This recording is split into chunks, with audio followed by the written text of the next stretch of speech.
2024 সালের জুলাই আগস্টের গণ অভ্যুত্থানের মাধ্যমে যারা বাংলাদেশে আরেকটা নতুন স্বাধীনতা এনে দিয়েছেন, নতুন আরেকটা বিজয় এনে দিয়েছেন, আমরা সেই সমস্ত শহীদ ভাইদেরকে স্মরণ করছি।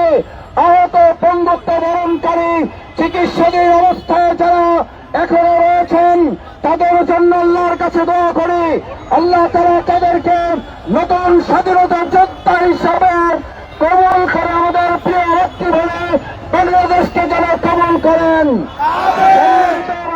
বন্ধুগণ, এত জীবনের বিনিময়ে যে বাংলাদেশের স্বাধীনতা, এত রক্তের বিনিময়ে যে বাংলাদেশের স্বাধীনতা, এত হাত পা চোখ হারানোর বিনিময়ে যে স্বাধীনতা, সেই স্বাধীনতাকে রক্ষা করার জন্য যদি আরেকবার জীবন দিতে হয়, আমরা কি রাজি আছি সবাই?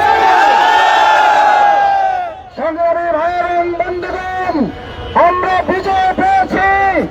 আমাদের বাংলাদেশের এই 56,000 বর্গ মাইলের এবার বাংলাদেশ জামাত ইসলামী 18 কোটি মানুষকে সাথে নিয়ে অর্থনৈতিক বিজয় আমরা অর্জন করব।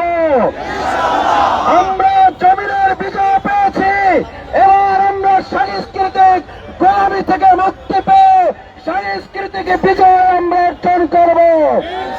বাংলাদেশের তরুণ সমাজকে বাঁচানোর জন্য আমরা তথ্য মন্ত্রণালয়কে অনুরোধ করতে চাই, অবিলম্বে সাংস্কৃতিক গোলামি থেকে রাস্তায় পর্নোগ্রাফি বাংলাদেশে বন্ধ করতে হবে। সম্মানিত ভাই এবং বন্ধুগণ, আমাদের অর্থনৈতিক মুক্তি, আমাদের সাংস্কৃতিক মুক্তির পর পররাষ্ট্রনীতিতে আমাদের মুক্তি নিয়ে আসতে হবে।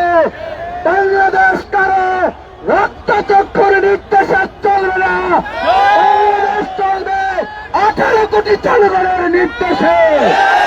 সম্মানিত ভাই এবং বন্ধুগণ, বাংলাদেশের স্বাধীনতা সার্বভৌমত্ব রক্ষায় মাওলানা নিজামী জীবন দিয়েছেন, মুজাহিদ জীবন দিয়েছেন, কামারুজ্জামান জীবন দিয়েছেন, আব্দুল কাদের মোল্লারা জীবন দিয়েছেন, আবু সাইদে মুক্তারা জীবন দিয়েছেন। যদি প্রয়োজন হয় আমরাও কি জীবন দিতে রাজি থাকবো সবাই? আসুন আজকের এই বিজয় দিবসে আমরা অঙ্গীকার করে আমাদের প্রিয় মাতৃভূমি বাংলাদেশের স্বাধীনতা সার্বভৌমত্বকে অর্থবহ করার জন্য আমরা আমাদের জীবন বাঁচিয়ে ভূমিকা পালন করব।